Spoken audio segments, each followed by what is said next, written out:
Welcome to Marsha's Plate, a Black trans-inclusive feminist podcast. A place where we know that not everybody is invited to the cookout. And we also know that every single day is a brand new day, and we have the power to make a difference today. So let's do this. It's a new day, brand new day, make it better than yesterday. You can always find a way to turn it all around again. It's a new day, brand new day, make it better than yesterday. You can always find a way to start over again. When the sun rises, you can start over again. A new day, you can make it better than yesterday. It's a new day, it's a new day, new day. There's a way, you can turn it around. Trust me, there's a way out. There's more time, just don't give up. When the sun rises on a new day, you got another chance. Yeah, yeah, yeah, yeah. A new day, you got another chance. If you want to join the conversation, you can hashtag Marsha's Plate. You can follow us on most social media, Instagram, Twitter, Facebook, all of that. Just search for Marsha's Plate, MARSHASPLATE. Y'all ready? Let's get started.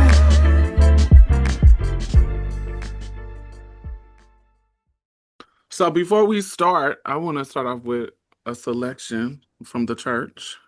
Oh, okay. I want to be caught up.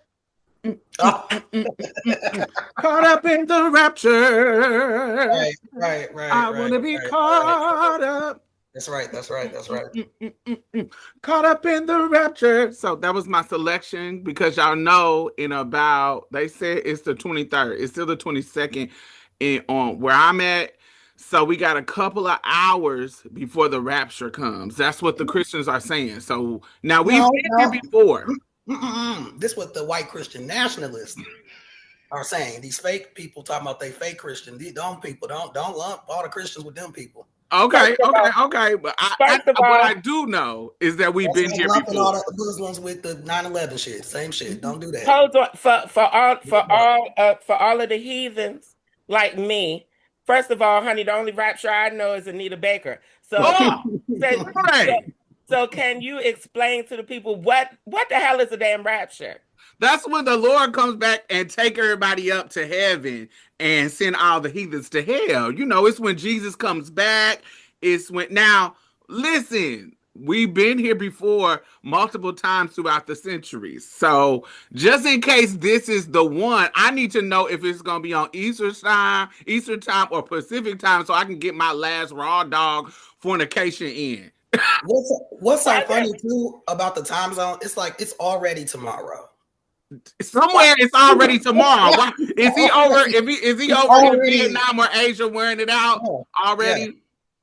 I was wondering that too. I was wondering if I'm going to get wrapped up in the rapture before y'all. I was wondering, since because it'll be midnight here, an hour after we finish recording. Period. It's 10 something. You call me and let me know. I surely will, girl. Hopefully the Lord will let me use my phone. So the T is that he's coming on a specific date and not just waiting until we go individually now. I mean, the rapture is a thing in the Christian Bible, in the New Testament, at the end of Revelations. But what these people talking about ain't that. These people talking about. It's like the pregame rapture from what these people talk about. Yeah, it's the pregame rapture. Like they come and get certain people, so they don't have to actually go through the rapture. That's what I'm to understand. Like they're coming getting people like, oh, you ain't got to deal with the fear of the Lord coming. You can just come with us. Now, I'm not no Christian like that, but I was raised Christian, and the words say, if I remember correctly, don't get me wrong. Don't quote me. I might be wrong, but if I remember, the word says we don't know the day or the hour. Right. That's what I remember. Yeah, that's what I'm called too. Right. You don't get to just say, I choose. That's how God works. You don't, you're not God, That's not how that's supposed to work. And also with these folks, they talking about not only are they waiting for the rapture, but I also, this is connected to this because it's, that's why I said don't lump them in with Christianity. These people talking about, you know, white Jesus is gonna come back, so this could be a white land. So it's like not even necessarily accurate with like the Bible and how they talk about the rapture. Like you supposed to go to heaven. They know like no, America will be an all white Christian. We need like it's some weird, you know what I'm saying? That's why I was like, no, that's like, that's like no.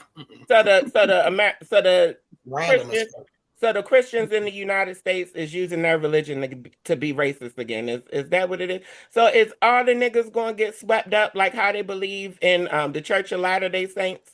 Honey, well, you know, we supposed to come from demon blood according to the Church of Latter-day Saints. And the curse of Ham. And what the fuck ever happened to Y2K? Remember, we were supposed to have a rapture when we it became been here a bunch of times. Yeah, I mean, I'm just saying, like, white people gonna white because white people gonna white. You know what I mean? Like, white people gonna white. Like, even in this moment, like the reason it's so potent is because it's like the combination of all these like evil factors who can get something of interest from the orange person, and a big chunk of that is white Christian nationalists. That ain't got nothing to do maybe with some of them Proud Boy people, them other people over there, or these other people. Like they just in alignment versus agreement. So, see, they kind of somewhere.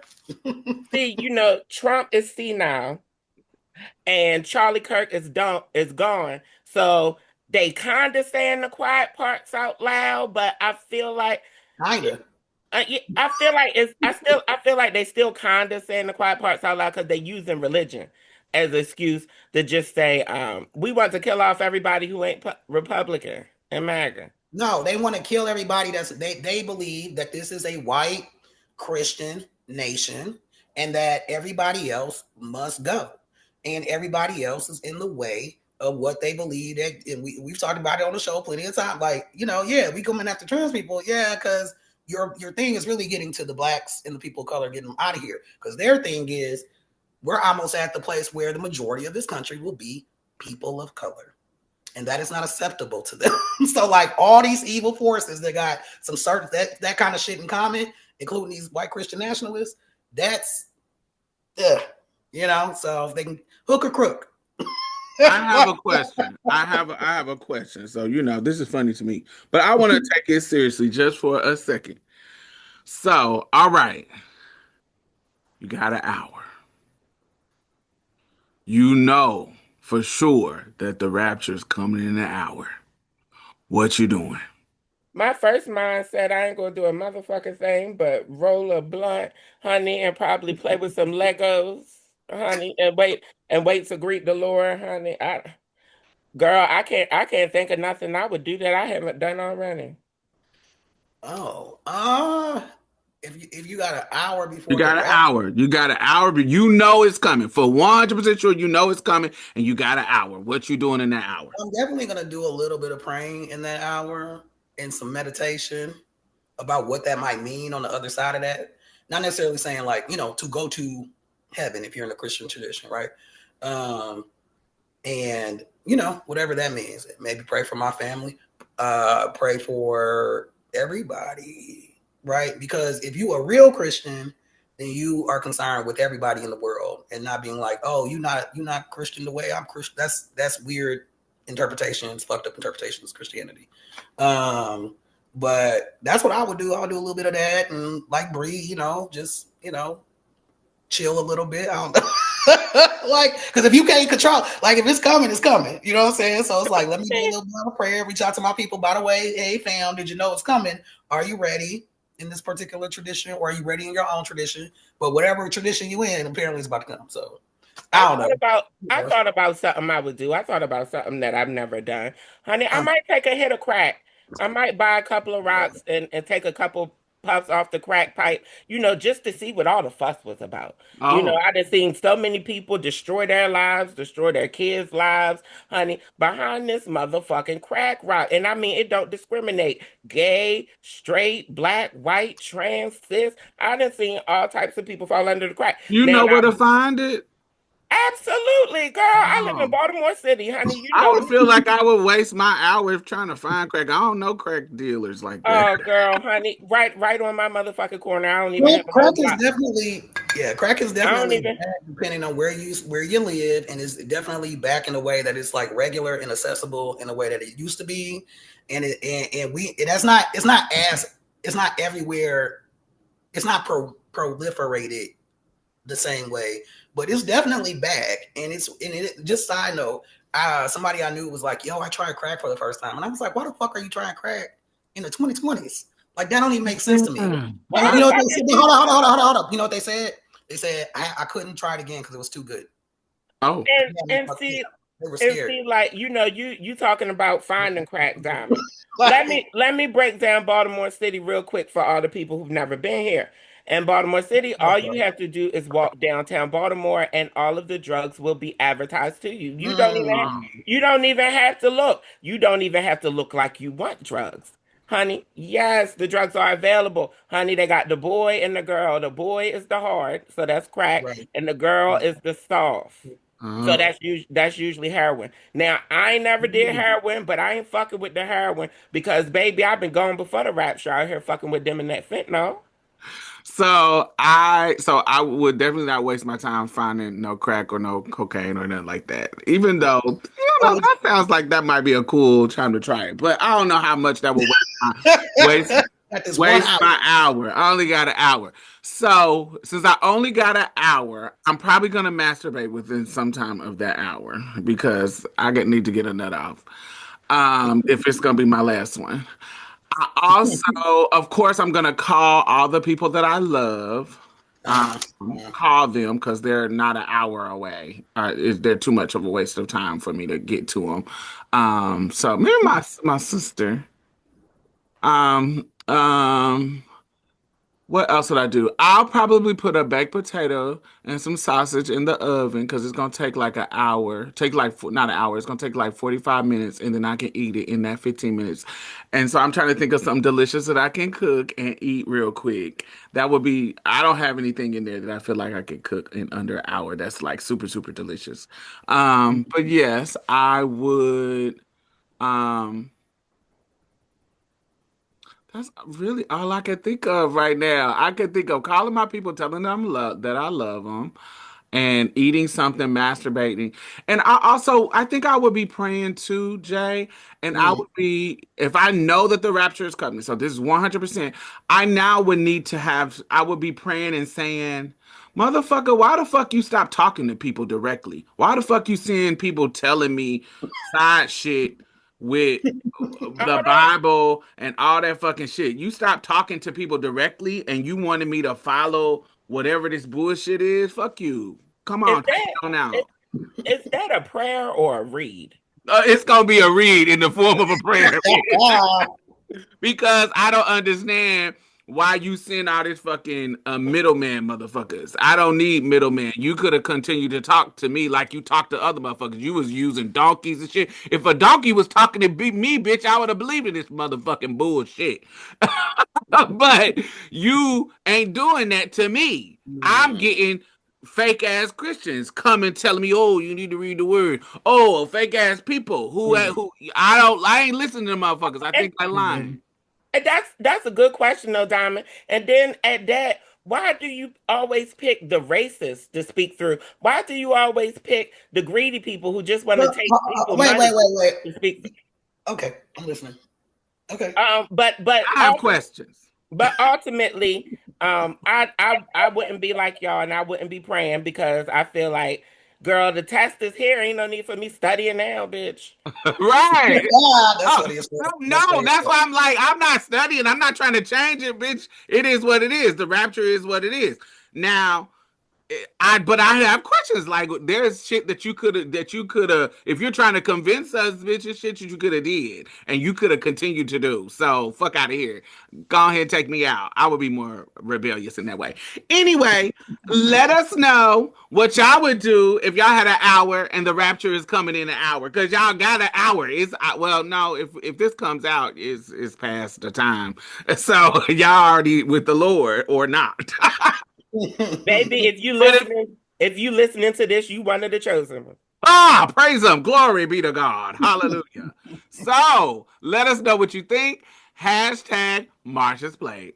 Y'all already know hashtag MARSHASPLATE.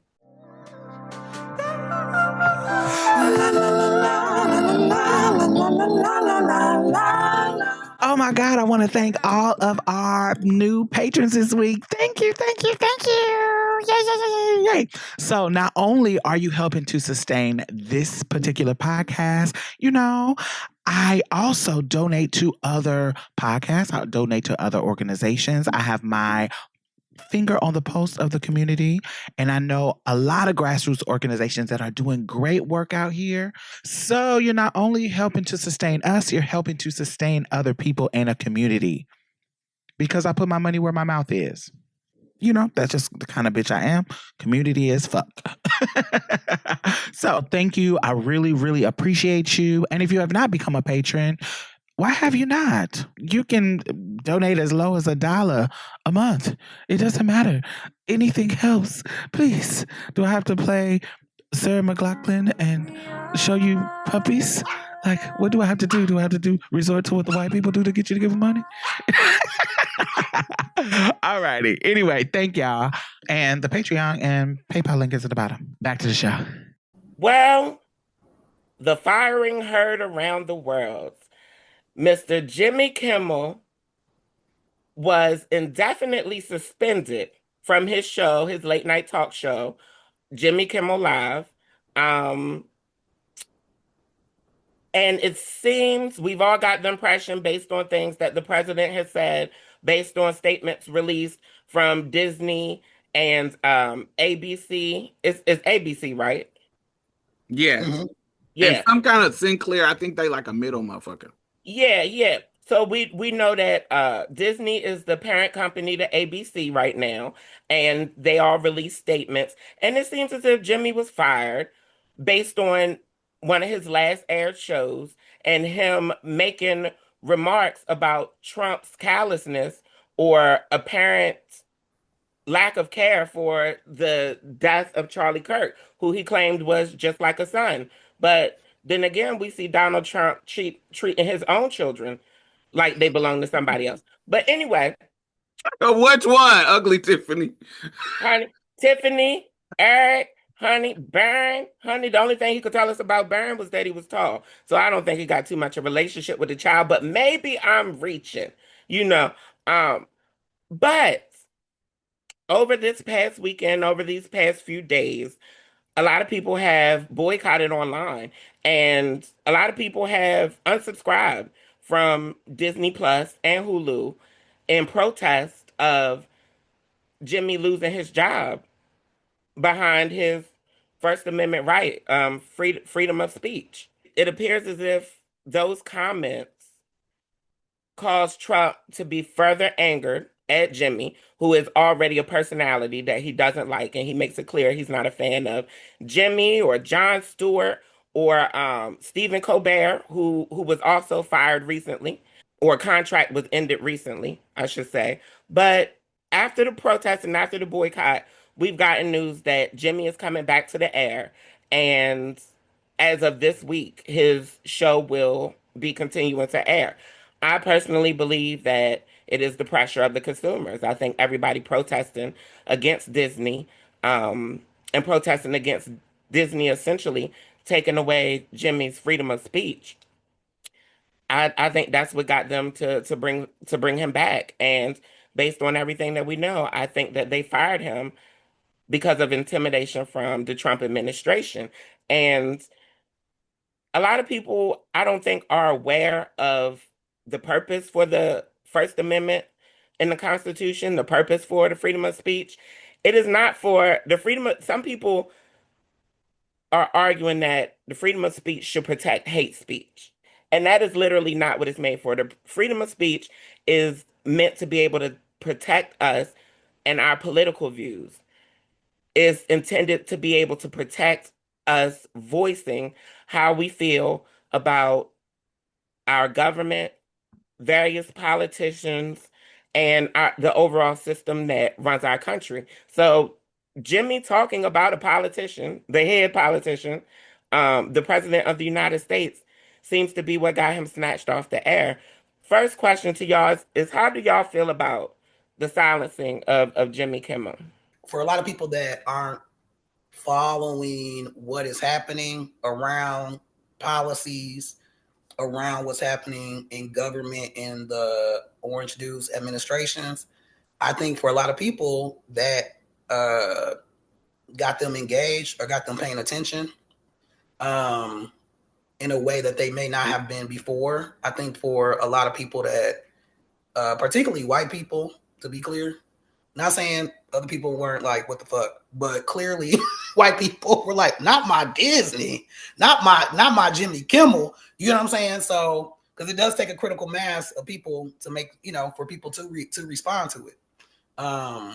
And yeah, I think it helped bring some more attention to the ways in which they're overreaching in terms of taking away people's rights that are in the Constitution. Disney said, you fucking with that. You fucking with too much money now. All these canceled subscriptions. We ain't going to Disney World no more. We not going to Disneyland. We not going to Princess Tiana's thing. We not going to, you know what I'm saying? Like, oh, wait a minute. Because we're fucking Disney. I think they forget that marginalized people enjoy Disney, and queer people are a huge part of their demographic, especially since they brought Marvel. Gay days. They do gay family days. Yeah, they do. They have a Disney gay cruise. Yeah, so so those are some of my initial thoughts. Is like, I think it did help to bring some more attention to what is going on, and if we can keep our focus for more than 2 fucking seconds, I think for a lot of folks, I think this could be turned into some traction for resistance against the bullshit. So yes, Disney has announced that they've talked with Jimmy Kimmel and he's okay to return, but the middleman company Sinclair is still saying it will not air Jimmy Kimmel. So it is still up in the air. Yeah, in the air whether or not he comes back. But my subscription is already canceled. So I don't give a fuck. They have pissed me off. I don't like that. I think that we are conceding too fast for shit and I feel like if COVID taught me anything is that when the money stops, these motherfuckers start making shit fucking work. That's it. They start figuring shit the fuck out. And so it let Target be a lesson to motherfuckers. Listen, if we take that money, we take our money from these motherfuckers, they'll start singing another tune. We have the power in that regards. I think that's really important to point out here. And I think you are absolutely right when you talked about our First Amendment is a response to what the fuck was going on in Europe shit. It's like we do not want to be in a situation where our government can harm us and wear us out if we say the fuck we don't agree with what the fuck they doing in the way that the monarchy could be able to do back in the day. We don't like that fucking shit. That's the reason why the racist slave holder forefathers, not saying that they're great, but that's one of the reasons why this was a part of the great American experiment. We need to make sure that we have the power to be able to say what the fuck we want against the power at B, so that we are not so it's not a fucking fascist system, and that is what they're trying to do. They're trying to create that's what it is. And so for me, wait. Now that don't mean that the public can't wear you out. The First Amendment ain't got nothing to do with the public. The public can stop fucking with you. The public can take their money from you. The public can do whatever the fuck they want in response to your bullshit. So let's make sure we making the distinct difference. The government can't buck up against you by speaking out against them. That's what the First Amendment right protects you from. You can just say what you want about the government. But if you say some bullshit that the public does not agree with, the public can start fucking with you and you can have some consequences in that way. So I want to make that very clear. Um, I find it very interesting that, I know the timing, blah, blah, blah, blah, but these motherfuckers have been saying crazy ass shit, and nobody, until it's this white man, nobody was trying to come and, oh my God, this is going too far. Remember Amber Ruffin, they were wearing Amber Ruffin out when she said what she said on her program, and they were trying to cancel her, and nobody was, for that black woman, nobody was stepping up talking about, ooh, cancel your subscription. No, but Jimmy Kimmel, this white man, not saying that I don't think, that I'm not down with it, but it's kind of that kind of situation that black women are always in, where cis men are they the community always cares about cis men when it comes to the grievances with them. And so, and we gotta fall in line, but we also gotta call out the nuances of we've been out here fighting and saying what we want to say too. And when they fucking when they attack us, y'all don't stand in line with us in the same way that we have to do with these white men, or we have to do with these cis black men when it's like the police brutality stuff. So it's and black women, black trans people, any kind of people with multiple personality, not multiple identity situations. We usually have to be in these kind of situations where we have to have that kind of nuance of, we still got to stand in line, but we got to call it out too. What else are my initial thoughts? Everything has gone too far. I think I'm worried. Yeah. I just want to throw out there too, though, in terms of like the speech part, because like you can say anything. It's the First Amendment was not necessarily saying you can't say what we would consider hate speech. That's not there. And I want to point out, like, the ACLU over the years has, it's been a thing with them.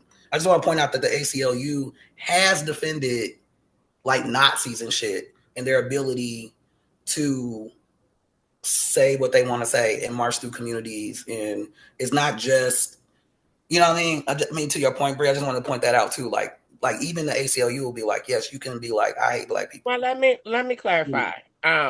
Based on constitutional rights as a citizen of the United States, you should be protected based on what you say about politics. Your First Amendment should protect you on what you say about this government, governmental structures, etc. My problem with all these bigoted motherfuckers is that they always move the goalposts when it's beneficial for them.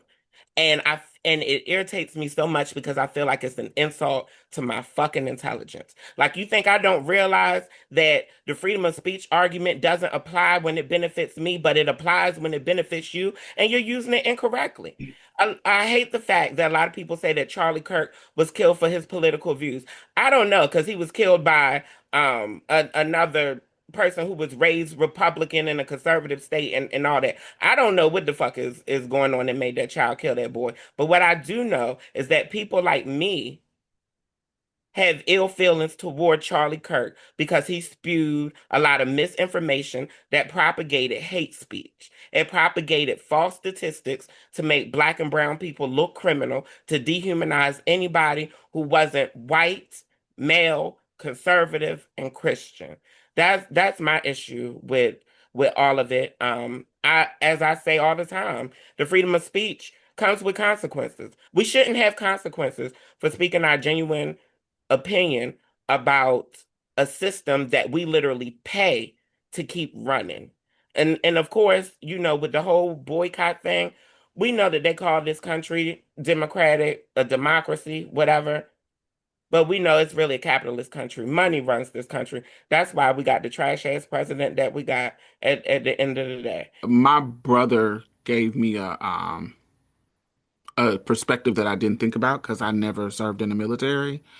We were talking about it, and he said what they're doing, particularly with Jimmy Kimmel, and what they're doing with particularly Charlie Kirk, this propaganda, this whole little that was a fucking military propaganda recruiting kind of situation. This whole funeral, he was like he was like, and what's disrespectful about it is, this is what he said, as somebody who went over and fought in a war, who literally had PSD because I went and had to shoot people, kill people. I had to do for this country what I was hired and trained to do, and I have the ramifications of it. He says for them to now venerate this podcaster who did not fight for our country. Like they're making him seem like he's a military death. And he was like, what was really, really disrespectful. He said, there's some kind of saying, I don't know what the saying is, but there's some kind of saying that they say when a military person passes away, that they were saying at Charlie Kirk's little memorial situation. He was like, what the fuck are y'all talking about? He didn't fight for the country. He didn't do anything for the freedoms of this country other than get on college campuses and debate with um, college students. He was like, this is not somebody who fought for our country. So what the fuck are y'all doing giving him this same type of veneration? And it's disrespectful to the people who actually have died who fought for this country that you didn't do any of that with. And he was like, that is totally disrespectful. And it just wasn't like for him, it was just like the craziest thing for him to see, because what does that say about the military? Y'all doing this shit at the same time while cutting military benefits. Like it literally is what y'all are doing right now. And so he put that perspective in my brain. And I was like, wow, I would feel somebody who's gone through that while you are literally rolling back protections for veterans, and then you sit and venerate this podcaster, this white supremacist podcaster in the way that you would a military person. That shit was crazy. I never even thought about that perspective, because again, I'm somebody who's never served, but it's obvious what they're attempting to do with this attempted Charlie Kirk martyrdom that they're trying to create. That they're trying to create a legacy for this man. This is another attempt at them rewriting history. This is another attempt at them thinking that we fucking stupid and can't see the truth. This is another attempt of them trying to be seen in history as settlers instead of fucking colonizers. Has there ever been an instance where y'all have lost y'all jobs have lost a job behind something you said? No, Diamond said no. Diamond shaking her head no. What about you, Jay? You never lost a job behind something you said? No. I mean, I definitely worked in have worked in industries that could happen. You know what I'm saying? But no. I've lost a job for being trans. Oh, bitch, honey, I done had to beat a bitch up at work for being trans, honey. She was mad that I didn't spook my tea to her. So I let these knuckles spook my tea to her. I let these knuckles show her my first puberty, and she learned. Anyway, believe it or not, I've never lost a job behind anything I've said either. And I know that's probably a shock to you motherfuckers listening. But I don't think I've ever been in jobs where my politics were super, super at risk, like public, where at risk. Like, yeah, I don't think I've been in jobs like where I'm talking. Like recently, I worried about like my position as a commissioner, but because I align with my commission, I'm in Texas, and my commission align with me. They're like, bitch, what? You're right. We ain't no. It really everybody's saying the same shit, and so it's nothing that is. The block is hot in Texas, so they know we saying all kind of shit that we want to say. They saying all kind of shit that they want to say. Like literally, they just called one of the congressional. What's her name? That Loomer. I don't know that black some. Laura Loomer, ugly ass. Yes, she just called what you call it a ghetto black bitch. A ghetto black bitch. Yeah, Jasmine Crockett, a ghetto black bitch. So the words are out, and I don't think I've been in a position where I wasn't protected in that way, where I wasn't around people who agreed with me. And so, yeah, I just don't think I've been in a position like where Jimmy Kimmel is supposed to kind of appease the masses. I'm never in a position where I need to please the masses in my position, my career. I'm always supposed to be specific and calling truth to power. So, yeah. I think for me, living in a blue state, living in a living in a blue state, living in a primarily people of color city, I think that that's helped me because even with my social media platforms and even being on this podcast, nothing has caused me to lose a job, and I have gotten contracts, since being online, since doing the whole public figure thing. So I definitely think that that matters. I think that if I lived in a red state, it would be hell for me to get fucking work. I think it probably wouldn't be safe for me to live in a red state, period, to be honest. We are, yet again, us millennials are living through another period of history, which is crazy. So much have happened in our lifetimes, y'all. But what do y'all think? What do y'all think about our freedom of speech? Do y'all think that it's being impeded on? Do y'all think that Jimmy should have been fired? Do y'all think he shouldn't have been fired? Let us know. Let us know how you feeling. And make sure you hashtag Marsha's Plate. That's hashtag MARSHASPLACE.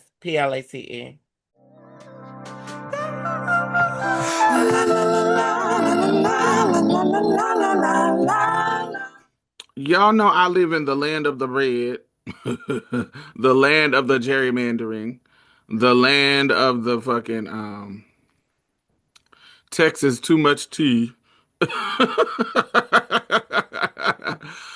So Hot Wheels, aka Governor Abbott has just signed the trans bathroom bill, SB 8. It will go in effect December the 4th, 2025. Now, of course, this is, something horrible for our community here in the trans community. But I really want to talk about what it is and what it ain't. Because there is a lot of confusion about it. So yeah, I want to talk about what it does and what it does not do. Our friends over at Equality Texas, Brad Pritchett, put out a statement, and I want to read his statement.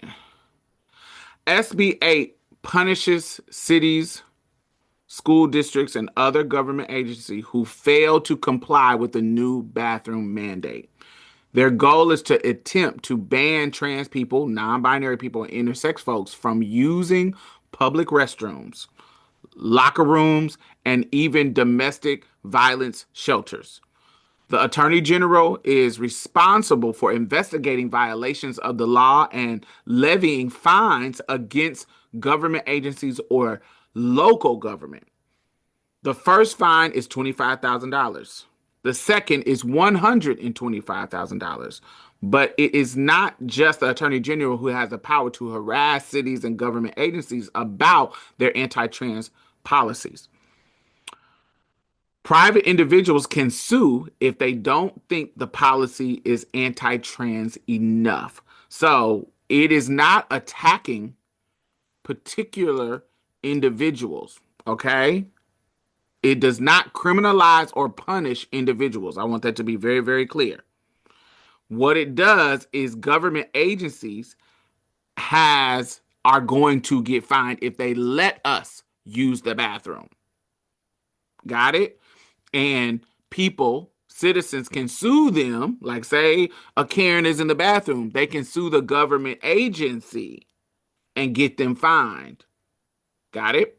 I got it, honey. It don't make it no less the fuck nuts, but I got it, sis. Yes. So the bill does not include penalties for individuals. So it's not like Diamond Stylz is going to go to a government building, go to the women's restroom, and I'm going to get fined $25,000. That's not what it is. The burden is to comply with the law on the government agency. So it forces them to be in a position to police me in the bathroom and say, you get what I'm saying? Because certain places, if they have a more liberal staff, they can say, oh, we not listening to that shit. We're allowing trans people use the bathroom. But this put it in a position where they can actually be fined and sued by other people if they do not go with It's the a program. it's a fair tactic for Yes. governmental agencies to be transphobic. Yes, right. It's like if you can the people in your building if they have a more liberal majority might say, yeah, we're going to allow trans people to do what they've been doing. These people are crazy, so but we don't have to follow their rules. We don't have to lock nobody up. We don't have to call the police. Da, da, da, da, da. But now in this situation, it forces them to either have a consequence or forces Karens to be able to Karens or Chads to come in and say, hey, I want them fined because they letting these trannies in the fucking bathroom at my job. My first of all, my outrage, I'm outraged, period. But I'm gagging on top of my outrage at the fact that they've included intersex people. Now, I know these ignorant, bigoted motherfuckers look at trans people and they conflate it with some sort of choice because you know a lot of us do elect to alleviate our gender dysphoria in various ways. So some people see that as a choice, right? I can understand that ignorance. You know what I mean? Not accepting it, but I can understand how somebody who's not trans could be just fucking stupid, right? In that way. However, a person who is born somewhere between with characteristics, secondary sex characteristics, genitals, organs, whatever, somewhere between the binary male and the binary female, that person has no choice in that. That there is that there so that blows me away that they're including intersex people because that's fucking nuts. There are They like don't care about they.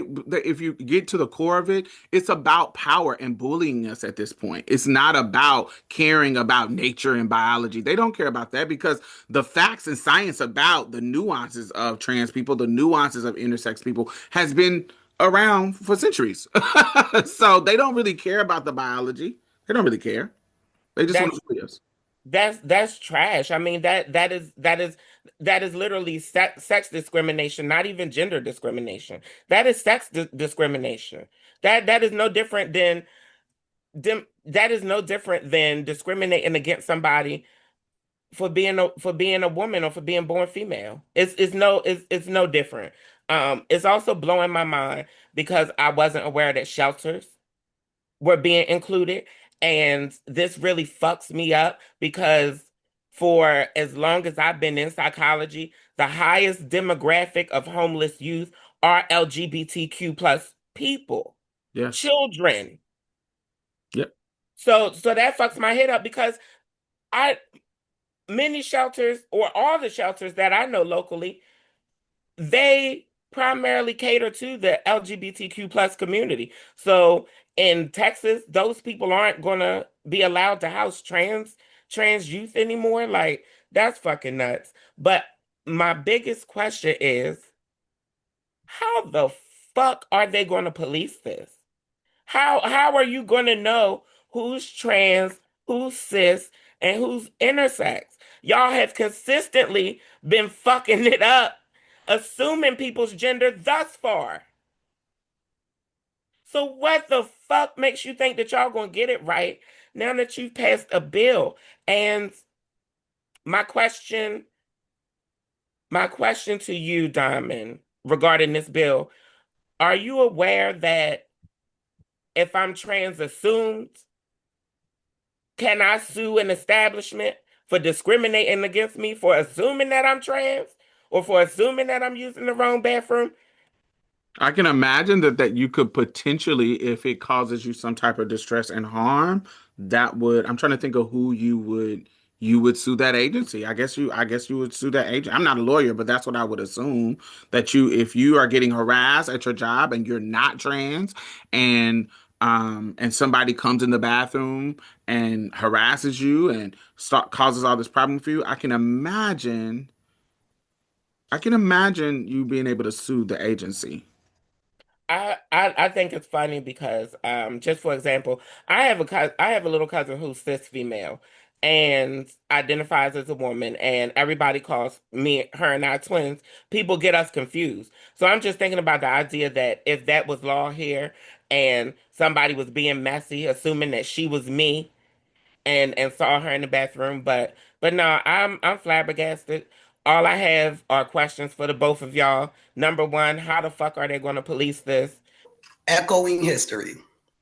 Because a lot of what they're doing is the payback. We still pissed that y'all sent them federal troops down there to fucking Mississippi after Emmett Till got killed and invaded us. We still pissed that y'all sent them, not the federal troops, but the federal government down there. We still pissed that you sent them federal troops in to fucking Little Rock, Arkansas, around the Central Park. Oh my God, my bad. Exonerated, but Central High School, Little Rock 9. So a lot of what they're doing, because remember, they're not mad at us. They are salty with trans people, but trans people are really just a conduit to get to the blacks. They're pissed. They're pissed. This is payback. When we talked about this not just the blacks, Jay, not just the blacks. Let me finish. But the others, we gotta let the others is a way to get to the blacks.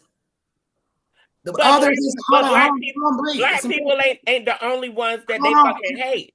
No. But what I'm saying is the strategy to get to the blacks, because it's about fucking up. See, too many black people got educated. Too many black people, did the things. And white people about to be not the majority of this country. And they have been working on this since the end of the Civil War. They've been working on it since the Heritage Foundation got started. That's been their agenda. You know what I'm saying? They've been working on this for a long time. That's why they started creating their own universities like Liberty University by Jerry Falwell and all these other private institutions so they could create an ecosystem. But meantime, in between time, they've been trying to destroy the one that's been fighting against them. So we talked about data. Well, we ain't collecting data on hunger no more. We just found that out today. You know what I'm saying? Some data came out of, I forgot which department, but the Trump administration, they were like, fuck that data. We're not using that data no more. Well, how does that impact this whole ass ecosystem where everybody got these nonprofits funded by data and you got a whole data industrial complex? Yeah, that's the point. And we let y'all burn your own shit up in 2020. So many of your organizations that used to be around ain't there because you said they weren't progressive enough. So who's going to do the outreach and the direct services and the education and the advocacy now? In certain cities, in certain places around the country. A lot of places where people live, they don't have as many organizations as they used to have before 2020 that were serving minoritized communities. And they weren't taken out by the right. But people people fell for the okie doke and were thinking about the fucking shit up to their face and not seeing the forest from the trees that these people were planning and plotting for today, for right now. Where you're like, where is that organization, man? Why we don't see no press releases, no press conferences, no nut? Because they ain't there and they ain't getting the money no more because they're fucking with the infrastructure. You get what I'm saying? And so I encourage everybody, all our listeners, there's only one place you're gonna get daily news and how the shit is impacting black people, and that's on Roland Martin Show. Period. I encourage everybody to watch. It's not about Democrat, Republican, blah, blah, blah. No, there is no other show. Other shows are commentary. I'm just talking straight news about what's happening right now and how it impacts black people. If you just want only news, that's the place to go. I listen to Roland Martin faithfully, and I definitely hear opinions. I've definitely heard problematic views. So I would just say to our listeners, as we always say, listen to various news sources, but definitely focus on Black voices. And I wouldn't recommend Black journalists being the only ones that you listen to, because I think that people in the psychology community have a huge contribution to what happens in this world. Because if we're talking about our current subject right now, from a psychological perspective, I feel like it's an attack on others. They're brainwashing people to go against anything that does not fit in specific boxes. We are not the only motherfuckers they hate. We just their biggest fucking scapegoat, and we just the ones who they care least about. But a lot of you listening who are indigenous, who are Asian, who are Latino, honey, they hate y'all motherfucking asses too. Baby. Don't get it. that just centers race too. But it's like they've been going after the not just like black people, which is I understand that, but I'm just the even strategy. the advancements of women they are going after. The advancements of women too. Like one of the things that I kind of that annoys me about racism in America is that it allows the older. Racism is like the for me the child of patriarchy. Like patriarchy is older than race, and the oppression of females and the oppression of women that is older than race. Now I know in America it's like "Ugh," absolutely, but it also is attack on the women in the country too. It's not just the black people. And so why it's important for me to call that out is that we all stand in the intersection of being black or being assigned female at birth. Or, When I say black people, that's what I'm talking about. So I'm not assuming when I say black, I don't mean black women or black trans people or other black people. And all I'm saying is the strategy that they have, because the strategy ain't got shit to do with trans people until trans people came up. The strategy, just like they use abortion, just like they use busing, just like they use all these other things, is really to get, they pissed about the Civil Rights Act. They pissed about all these other things. I'm not saying we as trans people, whether you black or another person of color or you're white, aren't being targeted because of that. But what I am saying is the no, strategy. That's all I'm saying. The no. strategy. I don't think you need to That's explain all that. I'm saying. I don't think you need to explain it. I understand what you're saying. I'm You just know, saying that the Voting Rights, the Civil Rights Act happened in the 60s, but the Women's Rights Act happened in the 20s. And I think that they're trying to undo that too and undo the agency of people who are female bodies. yeah, I think yeah. Wait. What women's right act happened in the 20s versus in the 70s when women got access to bank accounts without being married and credit cards without being married. And you have Title IX get passed that comes out the Civil Rights Act that says girls can play sports, and you get all these that comes out the 60s and the 70s.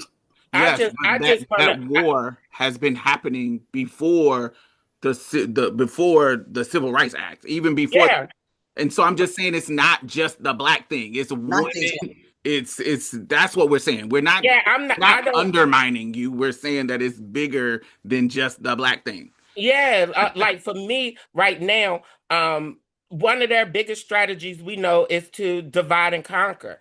It's both and they after black people and women. Yeah. And they don't give a fuck about none of us. And their attack on trans people is always directly related to women. It's all about gender. It's all about fitting in gender boxes. By them even whether they realize it or not, whether women paying attention, whether transphobic women realize it or not, you're being subconsciously conditioned to think that you as a woman has to fit in a particular box. And like you said, Diamond, it does take away people's autonomy, not just as male or female, but it takes away people's autonomy in general. It takes away they're at the top of the patriarchy, so they don't realize it. But one of the reasons that men are so fucked up is because y'all are putting these gendered boxes too.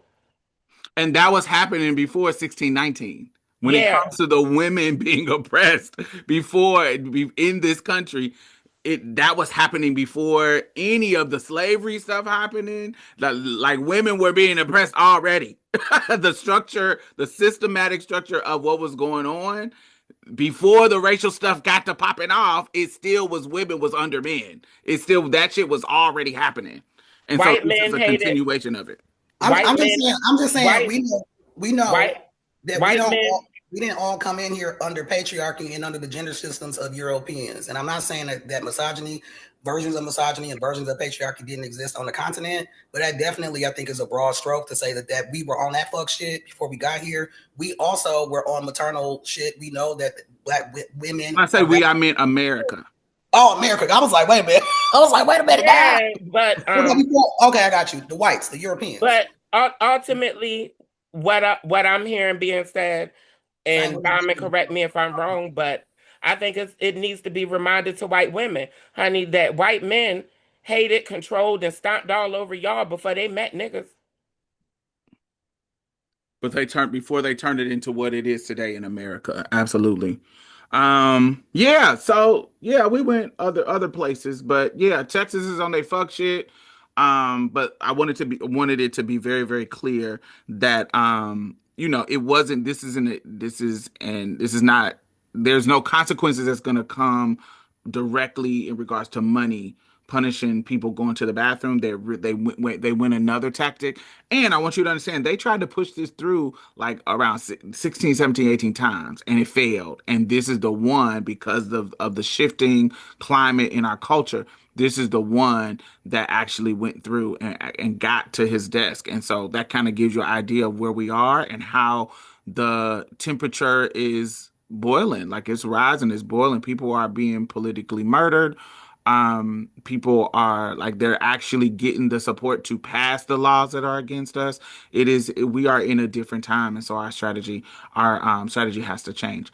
So let us know what you think. What do you think about what's going on in Texas? Do you see some of these laws kind of creeping up in your area too? I know it's kind of hard to do it in the blue states, but what about the ones that are not that are not Texas? What is happening in your states where these things are trying to get passed? Let us know. Hashtag Marsha's Plate. Hashtag MARSHASPLATE.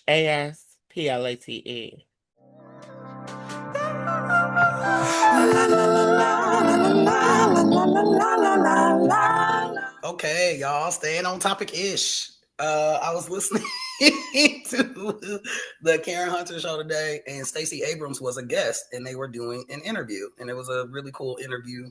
And one of the things Stacey Abrams talked about was it's the 10 Steps campaign. Have y'all heard about the 10 Steps campaign? No. What's that?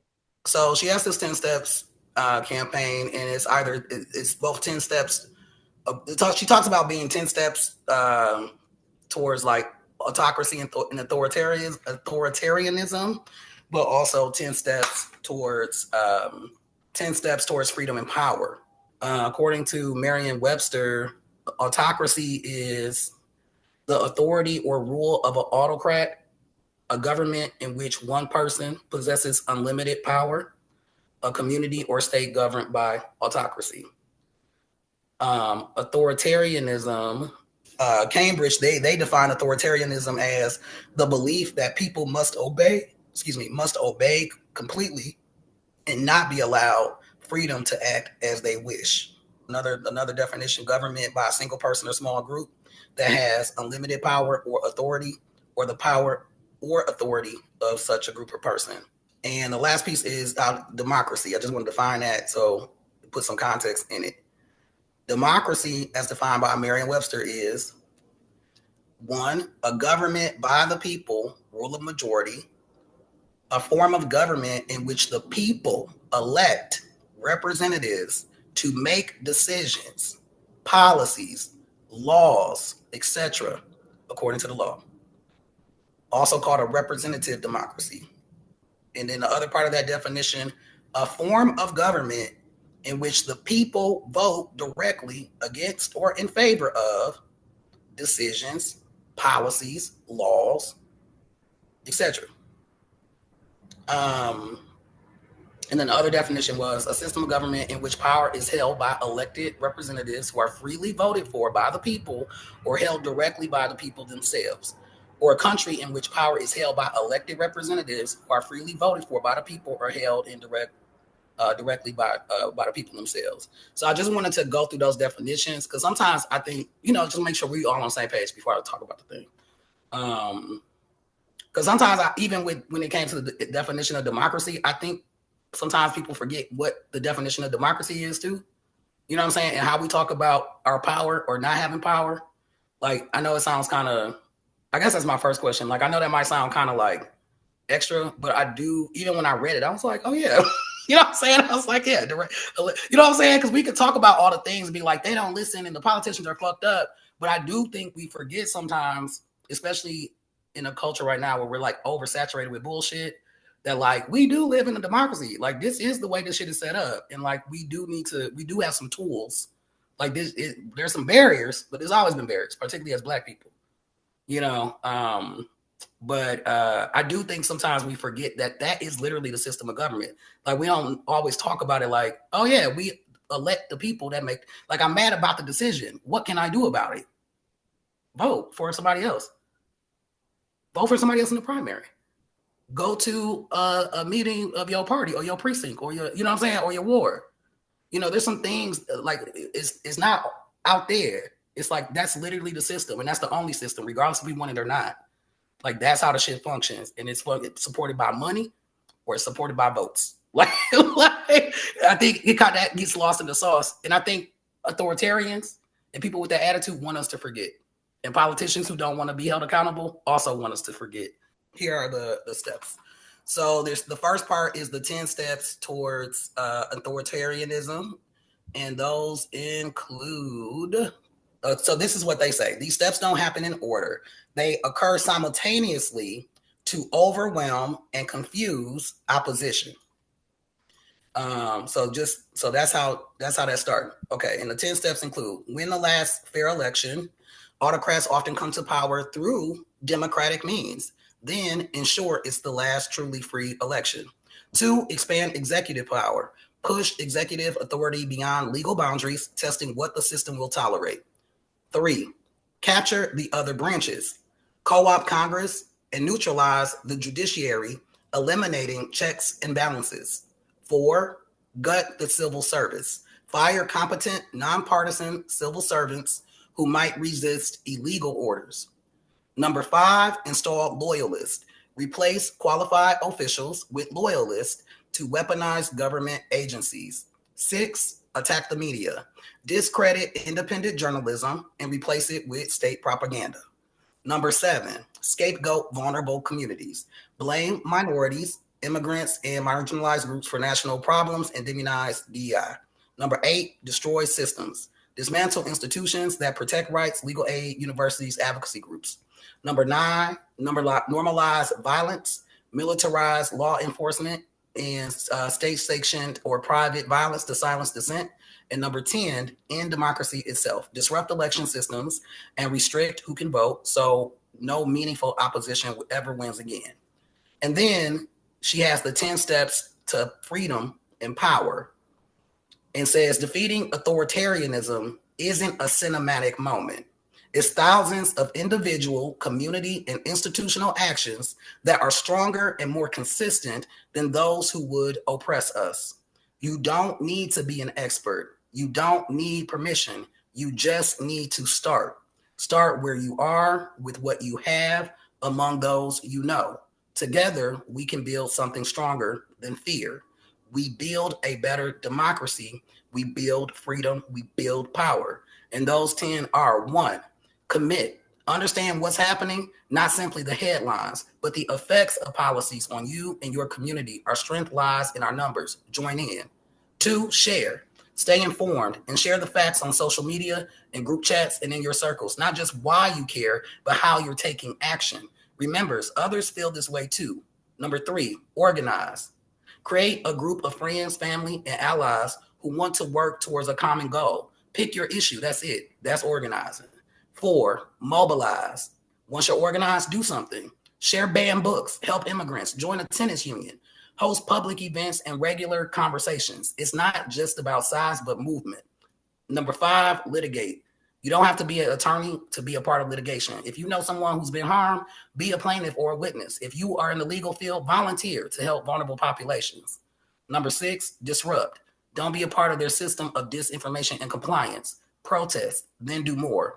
Like film violations or civil rights or handouts, know your like film violations or civil rights or handout know your rights cards in occupied cities. Block propaganda and call it out. Number 7, deny. Refuse to be complicit in how authoritarians strip us of our language, engagement, and connections. Create community. Practice nonviolent civil disobedience and boycott groups that are hurting us.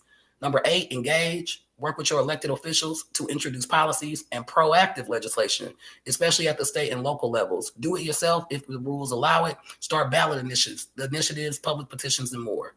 Number 9, elect. Federal elections are crucial, but we cannot forget that harm can come at every level of government. So can change. We must give people something to believe in again, participate in your local elections for city council, county commission, state legislature, judicial, every single one. And number 10 is demand. It's not enough to just reclaim what we had. We must demand more and build a better government. Be clear about what we deserve from our allies and from those who would destroy democracy.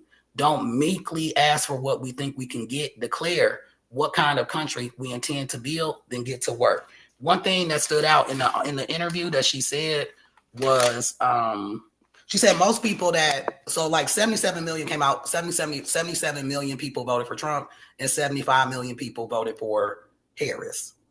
It was a difference of 2 million votes. 90 million people who could have voted did not vote at all. And what she's saying is that basically instead of prioritizing like folks who we don't agree with, focus on the people we are in alignment with, and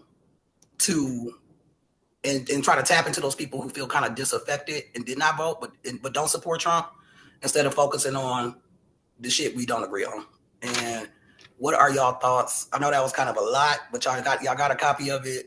Like, what are y'all thoughts on those 10 steps? We clearly going through many of them. But how do you feel about that? Do you feel this is something that, like, how does this resonate with you? First fucking step is to win the last fair election. And we've been hearing this so much with Trump. People like us have been concerned about this being our last fair election because the word autocrat already exists. An autocrat is somebody who wins the last fair election and sets the system up so that there are no more fair elections after them. And really, maybe that's what I should have asked. We already know he's doing this shit. Like, what are your thoughts on the 10 steps towards power and freedom more so? Commit to what inspires you.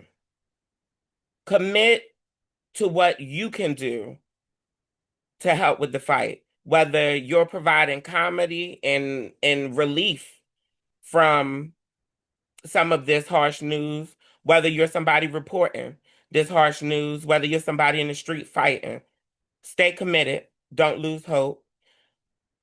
I encourage everybody to share their thoughts and opinions, everybody who's listening, to share your thoughts and opinions, because the people who think and feel like us, I feel, don't speak up enough or aren't heard enough. Yeah, I mean, these are all things that I think we all promote, you know. Continue to organize, continue to mobilize. You know, litigation is something that I think people need to continue considering. For example, with defunding the police, you know, allow them to defund themselves. When you're discriminated against in a company, when you're discriminated against by a governmental agency, honey, take them the fuck to court, honey. That in itself will disrupt the system. Never deny your own voice. Always resist complicity to some bullshit when you know it's bullshit. And again, continue to engage and be involved in our system. We still have a democracy now. It ain't going yet. So help people get elected, you know, and demand that some of the candidates you appreciate are heard. Be one of the people to share their voice. What about you, Diamond? What do you think about the 10 steps towards freedom and power? And like how does that land for you? Just what are your general thoughts around that? This reminds me of Toni Morrison. Y'all know I'm an adamant Toni Morrison fan. I love her. She is just somebody that is, you know, she's somebody, if she's passed away now, but if I had met her in person, she would have been like somebody that I would be falling out and crying. And you know how they meet celebrities and shit. She would be one of the people who I would be like, oh my God, I meet Toni Morrison. Oh, God. She would be one of those people. It's not really like music celebrities for me. But anyway, I love Toni Morrison. And this reminds me, in 1995, she did a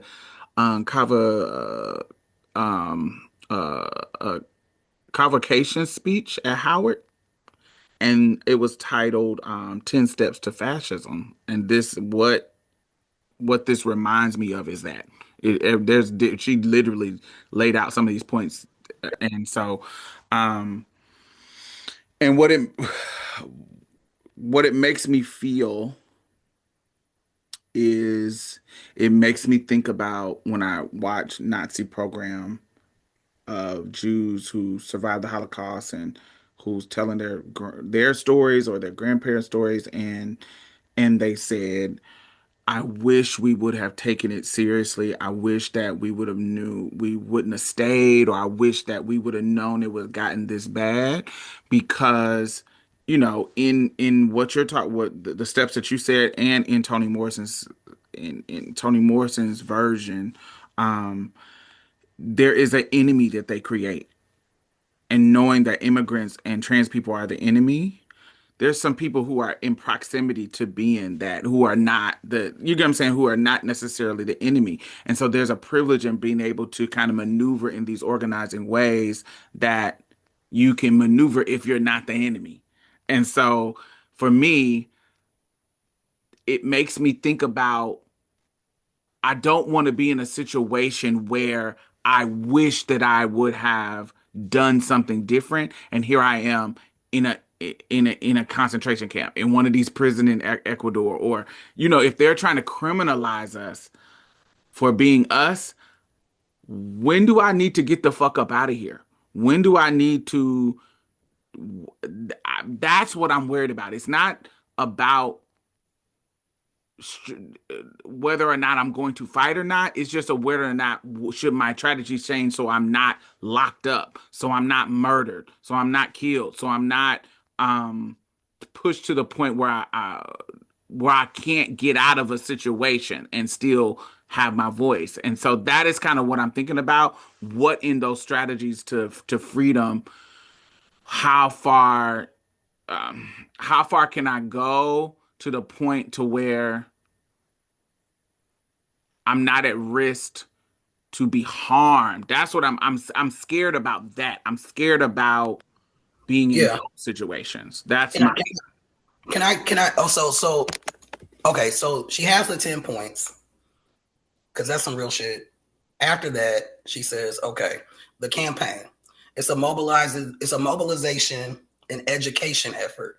The 10 Steps campaign is a nationwide mobilization and education effort through in-person events, media engagement, organized partnerships. They're trying to give folks the framework so we can understand what is happening to our democracy and have some tools to fight back. They say it's not about winning a single election. It's about calling folks back into civic life at a time when everything we value is at stake. Like everybody kept saying, this is the last election. We got to take it serious. Like that's now. Like we had a lot of do-overs to like really take it seriously. That's now. That's the local elections happening this fall where you live. Check Ballotopia to see if you got one coming up. That's the midterm elections. That's the primaries happening in April. The primaries that happen later this month. You know what I'm saying? Like that's now. It's not in the next November for the midterms, where every single person in the U.S. House of Representatives is up for re-election. It's not just that. It's just being plugged in and having some more education. But she says the three things are recognize, understanding is power. Share the 10 steps with your community, friends, and family. Start conversations that matter. We need to know we're not alone. We can take action now at every level, wherever you are. Connect with organizations to get trained, get involved, and become a part of the fight. With those three things around recognize, activate, and build, do you feel like for you two, and for our listeners, that like, especially as Black trans people, we're in the bullseye of the bullshit. You know what I'm saying? Like we're in the bullseye of the bullshit. Because it is scary. It's like, we gotta protect ourselves. But at the same time, to your point, Diamond, like you can't do nothing. Because if you do nothing, like, for whatever reason, that's also doing something, right? Like not voting is voting type shit. You know what I'm saying? Let me say this too, and ask this question too. I don't know, this is pessimistic, but I'm gonna keep it real, y'all. I also don't trust allies. I don't trust the people around me not to concede. And the reason why I say that is because I'm seeing a lot of fucking conceding. And so I was in a meeting recently and they sent everybody a list of words not to use in like the grant writing process. And every fucking word was specific to all of us. Yeah, all like it was like insane, y'all. Like it was like, what the fuck is happening here? Like this is everything that you and the call to action was we changed the language. Here's the alternatives. Like it was the words we that are banned, and this is the alternative. And so instead of saying black, say da da da da da da da. Instead of saying trans, say da da da da da da da. Instead of saying so it and everything was so homogenized and not specific that it's like, what the fuck is happening here? Like, if that's what, wait, let me finish. Let me finish. Like, you gotta get your money. What? And see, that's the thing. I think that capitalism, yes, get your money, cool, okay. But I think capitalism is the thing that makes that chinks at the armor of that chinks at the armor because it allows us to compromise for money. It allows us to compromise for compromise the specific needs of the people in order to be palatable to this. And it does not, and when you do that, it does not bring us across the board. That's number one. Number two is everybody on this panel in the past 2 years, we have been affected by this anti-trans thing. All of us have either been in financial situations where we are potentially unhoused or potentially, money funny, gotta move, gotta do that. All of us have been in that situation. And because we have, I don't know about y'all situation, I know it's about me. Um, Sometimes it's a pride thing where you don't want to talk about your hardships. You don't want to talk about it. There's a pride thing in not want everybody to know your business and da da da da da, where you're trying to keep up, not necessarily keeping up with the Joneses, but you just don't want to tell people that you're struggling because you're trying to make it work and you don't really want to talk about it. And so, but I think eventually it's going to get to the point where we can't do that anymore. And you know what I'm saying? And this program might not exist because of if it keeps going further, if we're compromising for money further and further and further and further. I just feel like that's not always the right plan. And I feel like I don't trust people not to make the more the the integrity decision, the one that is like the higher integrity decisions when it comes to us, when it comes to compromising. I just don't think that is I don't trust it because people, like you just said, we got to get our money. I just think so that's always the excuse. Hold on, let me get this out. So it's relatively recent because the funder said this is sexy and this is what we want to fund. And that's what we want to do. To be even saying, I want money for trans people, gay people, black people, all that relatively new. You always have to kind of tiptoe around the language for grants. It's about what you're doing on the ground. I just want to put some context on that. That's relatively new. So this whole time where we can freely, openly write in a grant, this is what we want, is a blink in the eye. And it's only within the last 15 years. So I just want to be clear that that's why the change feels probably bigger than it would prior to that. Because we're using language and grants that are talking about how we identify and stuff in a way that has never been happened before. So that's the thing. Also, the censorship shit is a real thing. But I think there are people that were grifting off of our experiences and our trauma to get money. And the funders were like, this is sexy and funding it. Yup. I think there's a lot of people that we might consider allies, to your point, Diamond, that we cannot trust. Yup. But I also think that for folks who've been in the work a long time and folks that's about that shit and do the grant shit, you do grant shit. Some of that shit is just grant shit. If y'all organization about that work, then you're going to do what you got. That's what I meant by that. Because it's we're in a relatively new phenomenon where people could be like, I want money for trans shit. I want money for black shit. I want money for gay shit. I want money for any of this shit. 25 years ago, Diamond, when we graduated high school, 2000, 2001, you had very few LGBT centers at college campuses. You had very few fucking LGBT centership for youth. It was the early stages of Gay Straight Alliances, Project This. So the funding mechanism, the fact that we even using this shit, like all of that is a relatively new thing, but it did not mean that people weren't getting grants before that and doing this work. Do you get what I'm saying? And still are people that later are using that language, and then people grifted off of us and grift off, you know, whatever. But I just want to be clear, like, yeah, that is true. And what is also true is that the folks that's about doing this work that were writing them grants beforehand, or the people that might have that expertise to show like how we can do this to get this money to get this work done, because white people always been racist, people always been gatekeeping. When it comes to like funders, because it's just important to keep that in mind, because people that's about doing that work gonna still do that work, and foundations that fund that kind of work are still are still gonna fund that work. And really, to me, this sounds more about where you getting the money from. I don't have faith in anybody around me. I think that everybody around me will concede for not only capitalist purposes, but also for comfort purposes. I think it's a lot of people around me who just don't give a fuck even when it comes their time to be oppressed. They not gonna care until they are locked up in fucking El Salvador or Alligator Alcatraz or somewhere. They not gonna get it. People don't take shit serious, especially in this country, when it comes to our government really turning on us. It's a lot of people around me who are bamboozled by this idea that the government can't turn on us. I think that they think that it's happened everywhere else, but it can't happen to them. And I think even now with these bills and this discrimination against trans people, a lot of other people around me who are not trans don't give a fuck because they feel like it's not going to happen to them. The time to go is now. Diamond asks, when is the time to go? The time to go is now. It's no shade.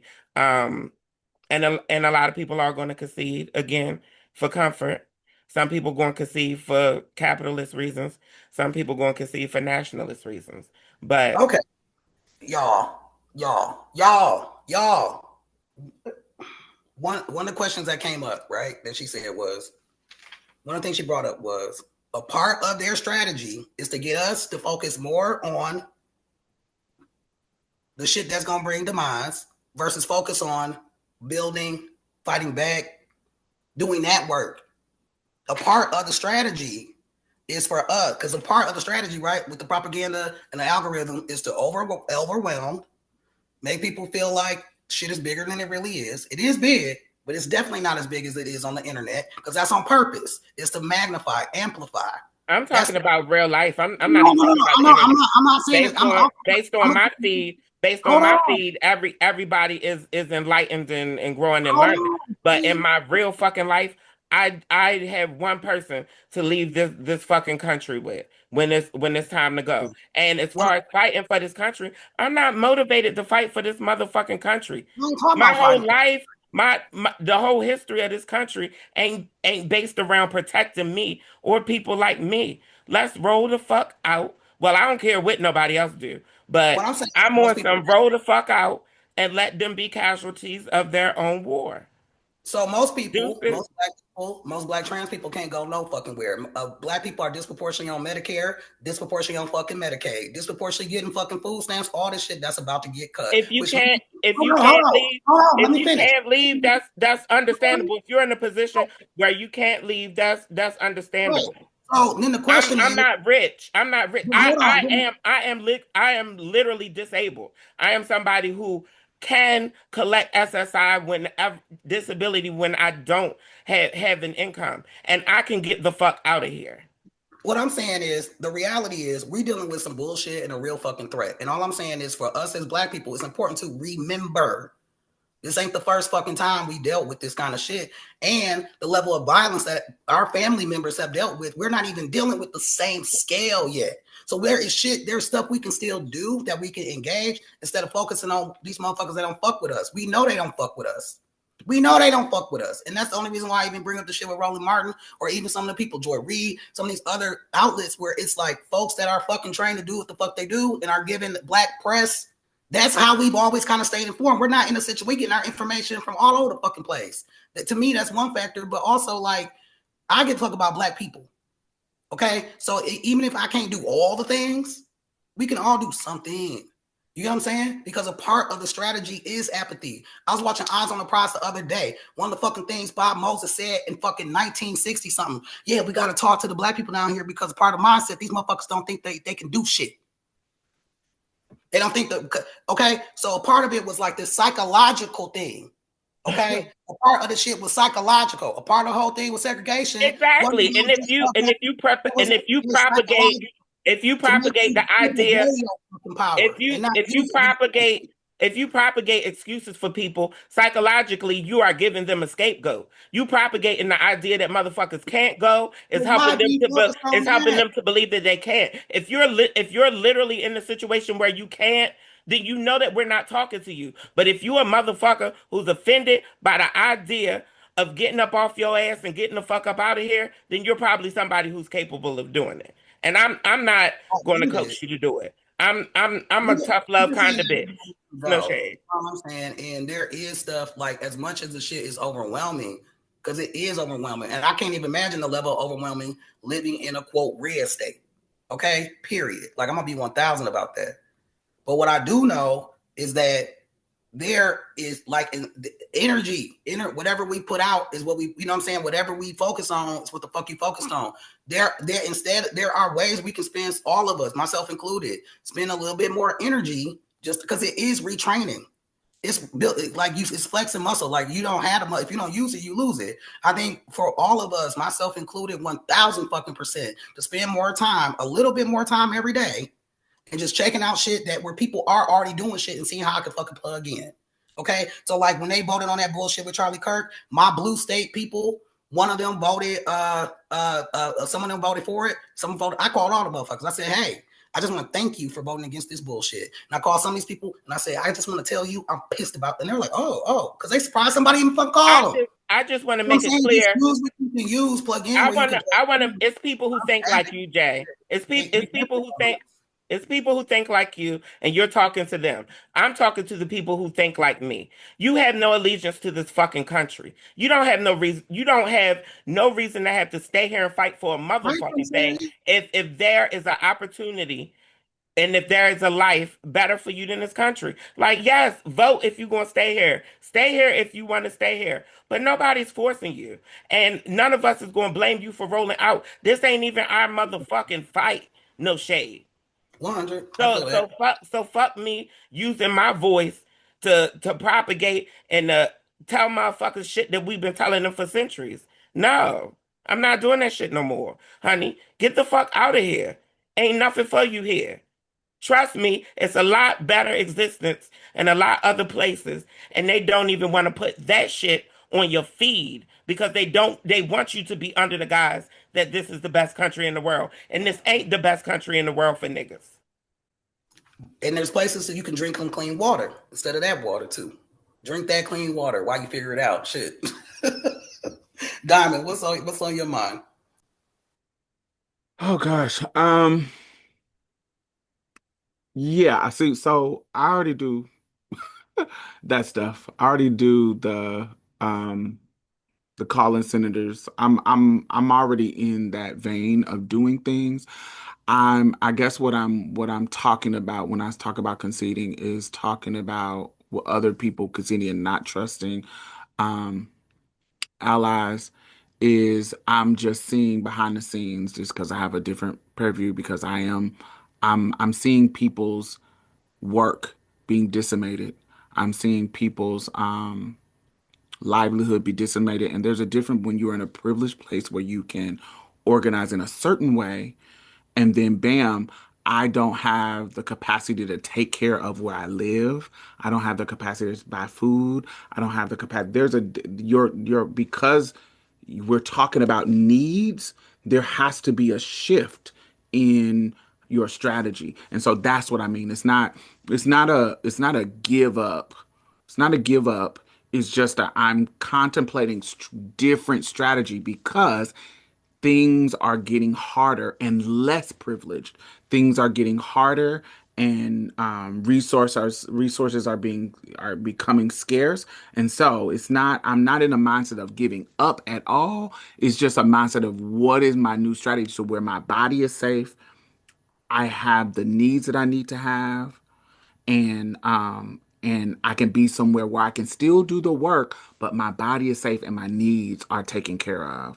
And so, and that's not necessarily leaving. It might be for some people, Mhm. but it just depends on. I'm just in that gray area. I'm in that space where I'm contemplating what is my strategy going to be, and so that's where I'm at. No, that's real. And that's why I feel the way that I feel, because it's not safe for somebody like me. Right, and that's why they're like, "Oh, we fuck." Right now, today, it's not safe. So my strategy is still the same.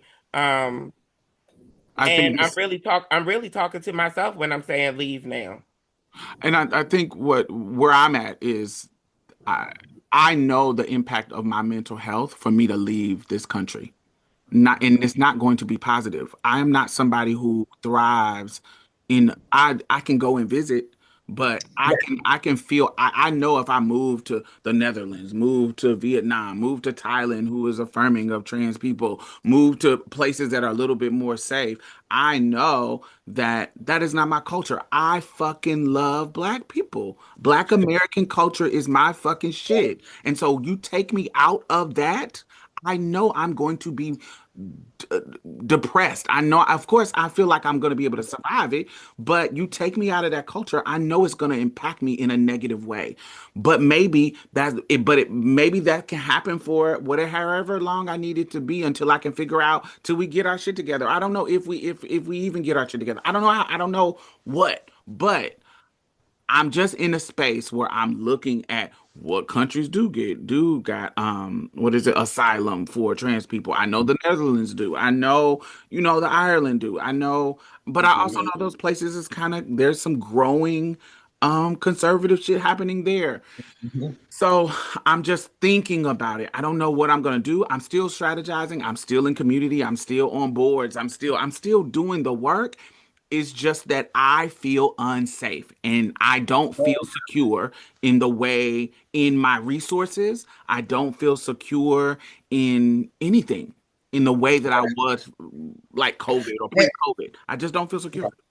I And mean, that's you touched on a huge thing for me. I always talk about my mental health. I'm very vulnerable with y'all about my mental health journey, and that is a huge contributing factor. I had PTSD, and I don't feel safe in this country. I You know just what I mean? So it's affecting my mental health in that way. And you're absolutely right, Diamond. Stepping away from your culture, disconnected from your culture, it can lead to depression, and it's contributed to mine. I've already been taking steps to roll out, and one of the steps that I've been taking is disconnecting from people and disconnecting from my culture. The most interaction that I have with people is online right now.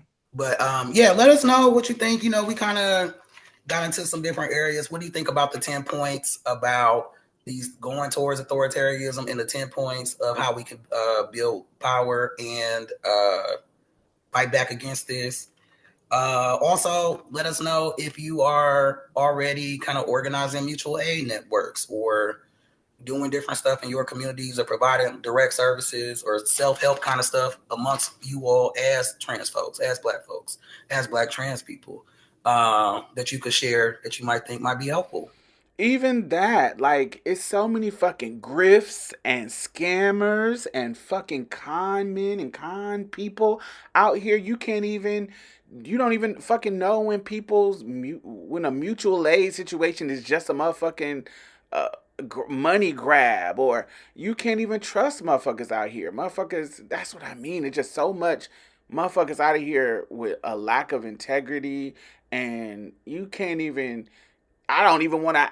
If I am in a situation where I want to ask for help, you got to worry about if a motherfucker think you're scheming or scamming, and on some fucking Sean King shit, or just some bullshit. It's just even like those mutual aid situations. It's like Yeah, it's even that shit is fucking annoying, and yeah, we just shouldn't be in this situation. So anyway, close it out. We gonna be all right. It's gonna be Let me right. say this before you ask the call to action.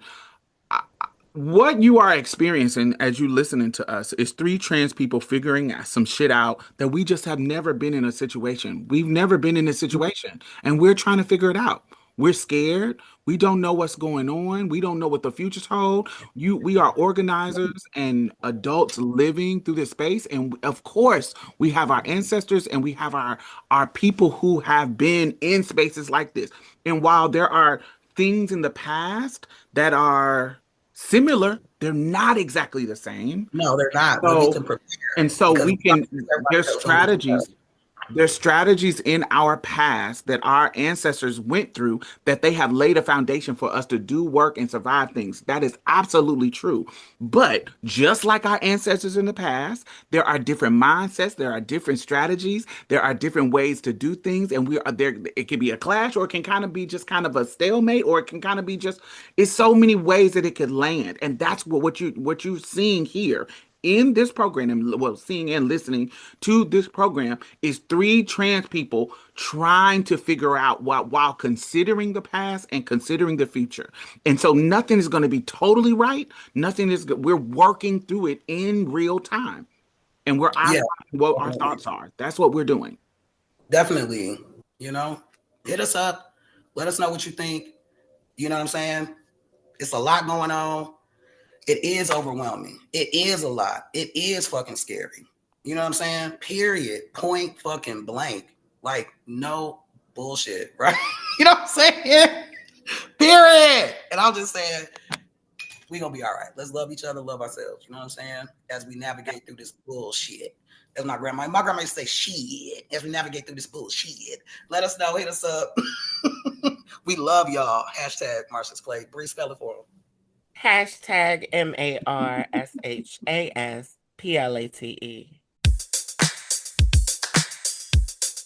Gimme euphoria, more than peace of mind. It's the joy and space to change the tide. Gimme euphoria, more than peace of mind. It's the joy and space to change the tide. Gimme you a feeling and a high you never come down from. Whoa. What is bringing y'all euphoria this week? Shit. Diamond, did you forget the question? What's going on, sister? I'm like, oh Lord, I'm like, ooh. After we talk about Take a this, breath. woosah. What is bringing us euphoria? Are you breathing? Are you breathing? Is there some euphoria? Is there some euphoria in your lives? We need it right now. What is bringing y'all euphoria this week? I can go first, honey. My euphoria is euphoric for any content creator, baby. Honey, I have finally upgraded my motherfucking phone. Yes, I know all of y'all who get into my content been like, bitch, you been needed that new motherfucking upgrade. Yes, I the fuck did. I've been eligible for it for 2 years. Finally cashed her ass the fuck in. So I'm waiting for my phone and I'm still feeling that euphoria and excitement of a incoming gift, something that I really want coming. I feel like a little kid at Christmas. I can't wait to rip it open and shop for cases for it and all of that, honey. Yeah, so I'm hyped about getting my new phone. And of course I have to give y'all the horror movie tea. We had a horror movie come out over this weekend titled Him, produced by Jordan Peele, who is one of my favorite, probably is my favorite director at the moment, big name director at the moment. But it wasn't directed by him. It was directed by Justin Tippin and produced by Jordan Peele starring Marlon Wayans. If you hadn't seen Marlon Wayans in a dramatic role before, he is extremely capable. Some of you have saw Requiem of a Dream, so you know what Marlon Wayans is capable of. Oh, not me losing my voice, bitch. But no, him is very cerebral. A lot of it went over my head, honestly. I'm waiting to watch a second time to catch a lot of the references. Um, I recommend you watch it. Um, there was some debate on whether we should have went to see The Conjuring 3. I mean, The Conjuring Last Rites or him. And of course I chose him because we support black art around this motherfucker. Honey, we can pirate The Conjuring, baby. But if you're a horror fan, if you're a sports fan, if you're a Marlon Wayans fan, you will love the movie. What about you, Jay? What's bringing you Euphoria? What's bringing me Euphoria? I meant to bring this up last week. Was the Actively Black fashion show. All right, have y'all heard of Actively Black? No. Yeah. So Actively Black, they do like sportswear and different clothing. Anyway, they had a fashion show, and they had the daughters of Martin Luther King, Dr. Bernice King walk, and Iyasa Shabazz, Malcolm X, and Betty Shabazz's daughter. They walked because a lot of the clothing, is honoring, folks. They also had Ruby Bridges walk. And she appeared in their Actively Black hoodie dress. And then I think this is the right person. Hassie Benjamin Jr., Haith Jr. Came out, and I think that's the person that is. You seen that picture of the black man at the water fountain? That's like whites only. That person, he was in the fashion show. Is that Actively Black? It is. Hey. Okay. So yeah, it was so cool to see that. The music was good, the vibe was good. It was very like affirming and empowering to see like this black owned company that has this fashion that's about us, but also see these people, see these icons, or not icons, but these people that sacrificed their life for our freedom and fighting for black liberation, to see their children in the show, to see Ruby Bridges, folks who were like, when we talk about back in the day, we talking about people mamas. Okay, what? We're not talking long time ago in black and white. No. We're talking about people that are still alive. It's them people they credit. They icons, honey. Those people are symbols. They're all icons. Yes. Well, I'm just saying, like, yeah, it was just really dope to see the show. Yeah, I just don't want to cheapen it with icon, but they're icons. Yes, definitely. Yeah. But yeah, so it was really cool. The Actively Black got me lit. I was like, okay, that was my euphoria from last week. I'm carrying over to this week. Also, this week made some great food. When you make some good dishes, you try something new, make some good chicken, made a little new chicken, baked chicken dish. That's also bringing me euphoria. But anyway, what about you, Diamond? That's you on the shit that I'm on, because I cooked today. And I did my classic Midwest. I've been hearing on the internet that motherfuckers don't eat spaghetti with catfish. I'm like, what the fuck is y'all on? Anyway, I'm from the Midwest. I live for spaghetti with catfish and salad, like a side salad. That's a classic. That's a class. Oh, that's a classic combination for me to send me a plate, please. to do fried hard catfish and a side of spaghetti and a side salad and some, as you can see, some good delicious garlic bread. I love. Not to interrupt your shit, but you said fried hard. Fried hard. Fried hard catfish. And so I went yesterday on Sunday and went grocery shopping and said, oh, I feel like that. So I got up earlier today at like 4 and cooked that for myself, since the Rapture is coming. And I said I want to go ahead and get my little meal out. So that brought me euphoria this week. Just cooking. I really enjoy cooking. I actually enjoy cooking for people more than I actually enjoy cooking for myself, because I just like to see people's reaction to me eating it. But sometimes you gotta self-care for yourself, since I live alone. So yeah, I cooked and it was amazing. It reminded me of my mom, because it was one of my favorite meals that she cooked. So I sent pictures to my little brothers, and they was like, "Oh shit, we wish we was there." So it was just a whole little situation. And so yeah, that brought me euphoria. It brought me euphoria, and it made me feel joyous. And yes, I was going to talk about him too, because I went to see him as well, and it was It was, as far as the cinematography, it was great. It was a beautiful film. Now, the storyline, the plot, very cerebral. I can see why you would say that. But yes, I enjoyed it. I won't say I didn't enjoy it, but I enjoyed it and it was beautiful. And of course, I love to see people going out of their norm and seeing Marlon Wayans be a dramatic actor. I love that. I love when people do that because I think he's one of our greats. And so, yeah, that's what brought me Euphoria this week. A good meal and a good movie. And yeah, I'm happy. So let us know what is bringing y'all euphoria this week. What is bringing you joy? What is making you feel loved? What is making you feel appreciated? What is giving you a little bit of light in this dark ass motherfucking world? Let us know. Hashtag Marsha's Play. Let us know. Yeah, and we'll see y'all next week. Yeah, hashtag hasta luego. Hashtag Marsha's Play. Hey, black is the light. Yeah, we love y'all. All right, y'all. Bye-bye. The best way to support is to engage with the content. Like, comment, share, and subscribe. Another way to support, if you got a couple of dollars, become a patron. And if you can't do any of that, you can at least follow us on social media, where you'll get our random hot takes and just us sharing all the people and things that we love that is black, trans, queer, centered. Yeah, come check us out.